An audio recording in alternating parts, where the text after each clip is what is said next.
Well, good evening, good people. Mark Holmes here, and as always, I want to say thank you all for watching, commenting, subscribing, and being part of the Joe Boo Sports Report. Without you guys, as well as Lou, you can turn that on. You don't have to pause it.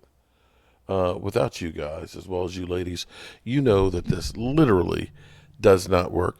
It is Tuesday, and the day after tomorrow, the Cowboys will be playing on Thanksgiving.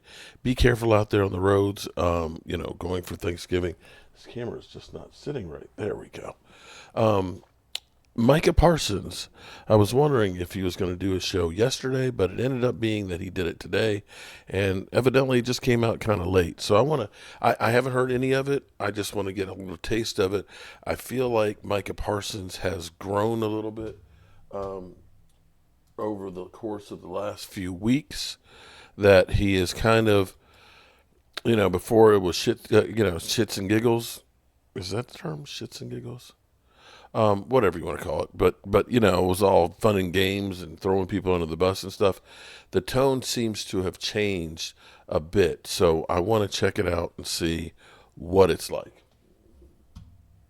Welcome back to The Edge, live in your Bleacher Report app. I'm your host, Micah Parsons. This episode is sponsored by Nationwide. For your insurance and financial needs, Nationwide is on your side.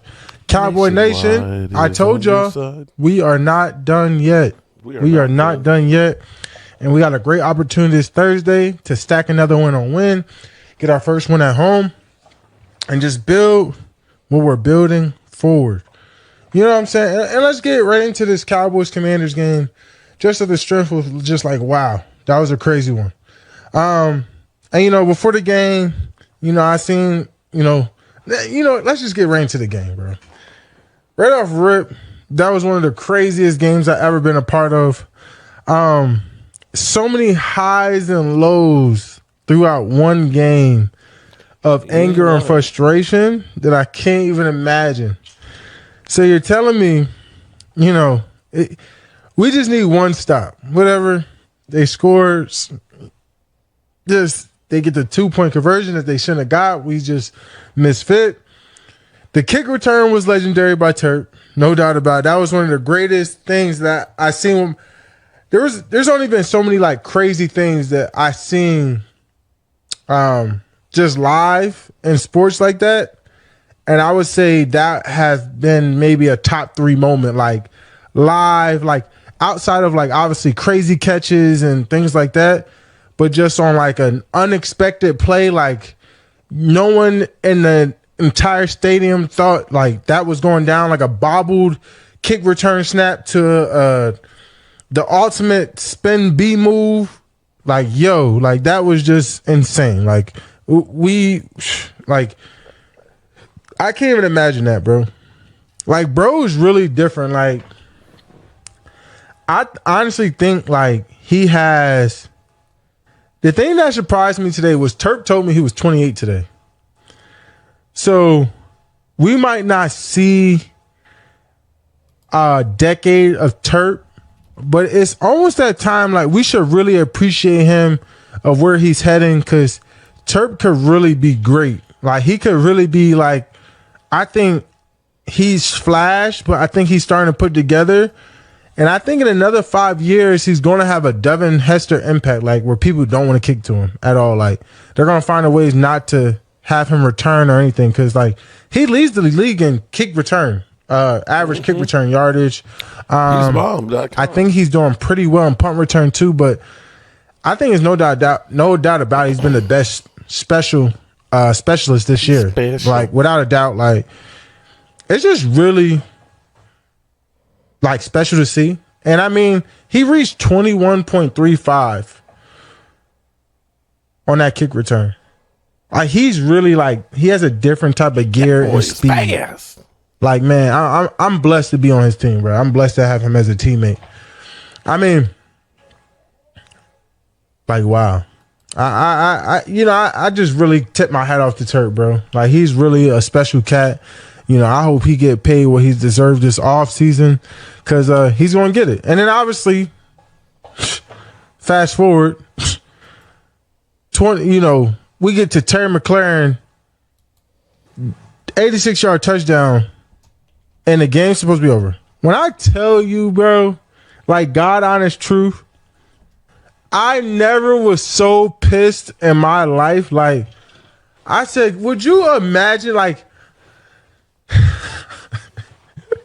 bro, like I damn near almost wanted to throw hands with people, bro. Like there's not like people be trying to tell you to stay neutral and restart, reset, refocus. And yeah, that's cool. But when you're up 7 with less than 30 seconds to go, there's no way in hell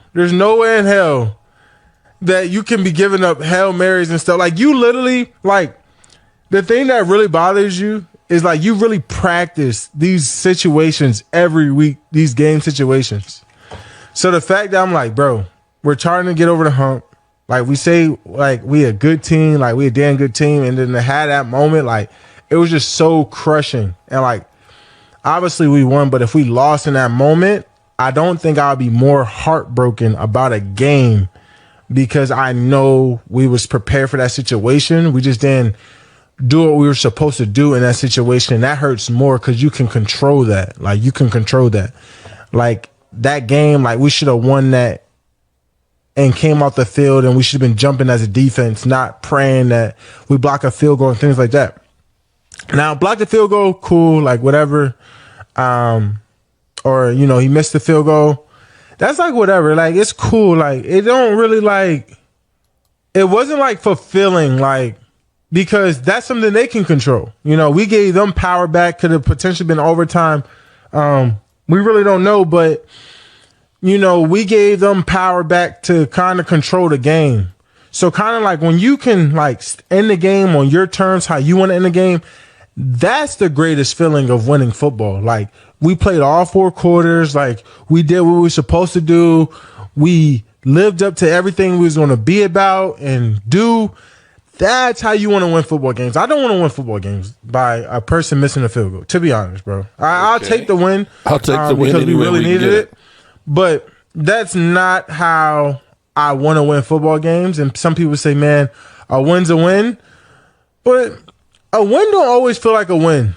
Because, like, you could be in the, you know, I would say it's a different feeling. Like, when you dominate a team and you're like, they couldn't be on the field with us. Like, we're that much better than us. Then when you win a game, but you almost beat yourself. And when you beat yourself, that like, I'm telling you, like, I feel good because we won, but I don't feel great because we won. I don't feel great about the situation because I believe that we have the defense and the talent and the people to end the game how we want to end the game. That should have never happened. So, you know, I apologize for that. Like, that many highs and lows. And then Wanye with his 43-yard kick return, he definitely should have got down, but my man wanted to get in the end zone. We got to get a better little situational awareness right there. But he cool. We still found a way to win the game. And, you know, people say, what was the difference between this team and the previous week? Honestly, I don't think there was a huge difference. Obviously, we scored the touchdowns. And we didn't allow them to turn over the ball than us. You know, we was able to get our punch. So throughout a fight, I look at football as like a fight night, right? And you look at some of the greatest fighters, you got to find a way to get your punches in. And I feel like last week we was in the game. And then when we gave up that scoop and score touchdown, it kind of was like a knockout punch. You know, and I think this week we was able to like get back up and threw our punches. And we was able to fight back with our turnovers. We created turnovers and things like that. So I think that's the difference in the game. So I think when you can produce turnovers and your team finds a way to score, great things can happen. We just got to find ways to do that every game. Did Dan make a difference in that game? No. I think, honestly, for me, it was like, I'm ready for people to shut the F up. For real. Like, to me, it was like, I'm so locked in. I'm so prepared to go to war because I want to win that badly. I hate when people talk bad about the Cowboys. I hate when people talk bad about my teammates. And it was like, I want people to shut up. And how do you make people shut up? You got to win. You know what I'm saying? Now, is it the same mentality every week and do things always turn out the way you want to do? Absolutely not. But I just feel like enough's enough, just like fight night. Like, and think about a bully, bro. Like, and I'm not saying every team's a bully, but you're gonna get tired of a mother effort like hitting you in the face. Like, you like, all right, it's time to like really stand up. So like, I was like, it's time to really stand up. Like, it's a division opponent, obviously. That rookie quarterback, and we're gonna get into that rookie quarterback situation real soon. But I mean, he's a bad boy. Jayden Daniels is nice as heck, bro. I think I knew he was good, but I didn't know he was that good. And film don't really explain how good he is. And I'm not saying, and I said this to him in the game, and this is word too. I said, yo, Jay, if y'all would have played like how y'all played in that fourth quarter all game, I think you could be unstoppable. And I don't want to just throw out unstoppable like that, because then we're getting into a high frame. But I think he could really go to another level. Like, I feel like in some coaching, and I'm not saying this is their situation or trying to come at their coaching at any means, but you find, I feel like when young quarterbacks, right, they try to find ways to kind of protect them. Like, we're going to keep the game plan simple. We're going to give you these. But I think he's the caliber where you can have a complex system and you can just say, let him loose. Like, he's faster. He's as fast as Lamar. I don't think he's as shifty, but he's fast. Like, he's up there with like Jalen Hurts, Kyler, Lamar. Like, when we was like, his game speed is serious. Like, I don't want to underestimate that. And then his ability to make the throws and how accurate he is. That's why I said I don't think you should treat him like a rookie. Like, I think he can really, really, really be a special quarterback at a very high level.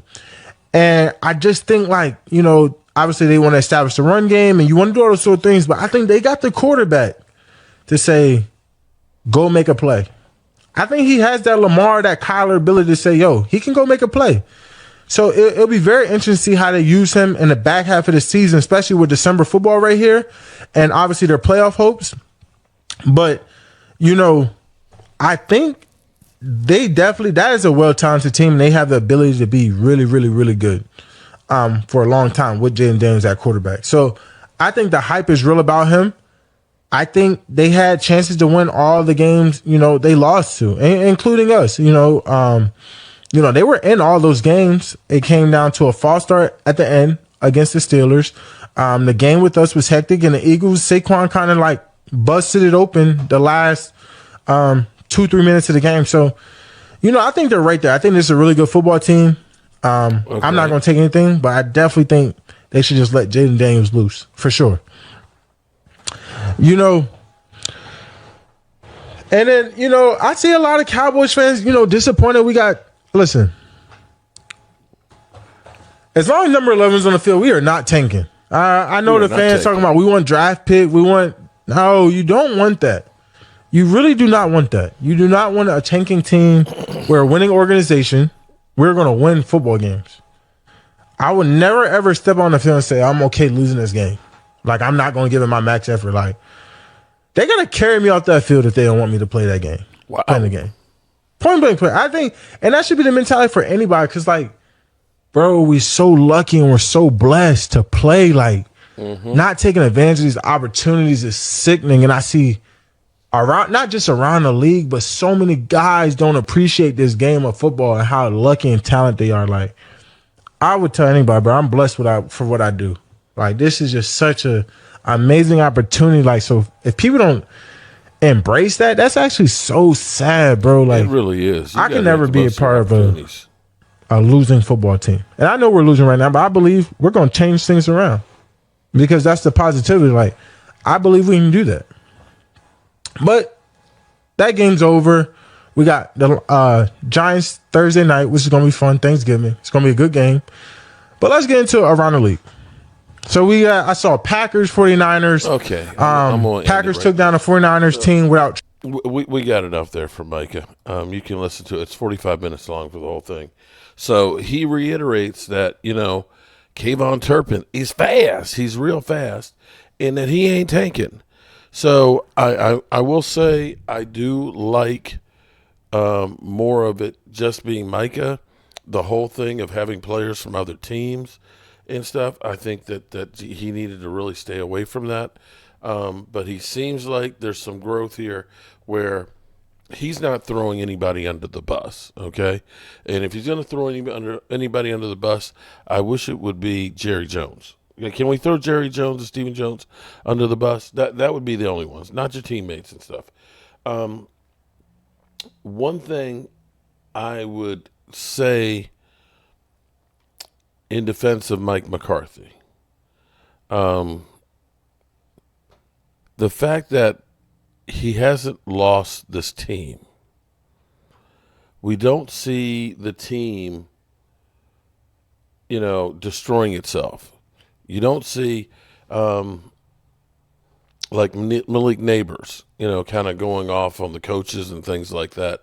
You don't see like what's going on with the Jets in things like the infighting, the backstabbing, and all those things that, things have gone not as the players would have liked, but they are still staying there. They are still fighting. You can say they had nothing to play for against the Commanders. It was pretty much, the season's over. But they came out, even with all of the injuries, each one of those guys dug in deep and gave you 100%. Now, does that mean we're going to do great things going forward here? I don't know. I'm going to take it one game at a time and hope that, this week will be another week that I can enjoy a victory, and then we'll see about the following one. And with that being said, I appreciate y'all. And all you haters, here's what you can do. Shut the fuck up. Shut all the way the fuck up until you reach the top of Shut Fuck Mountain, where there are no more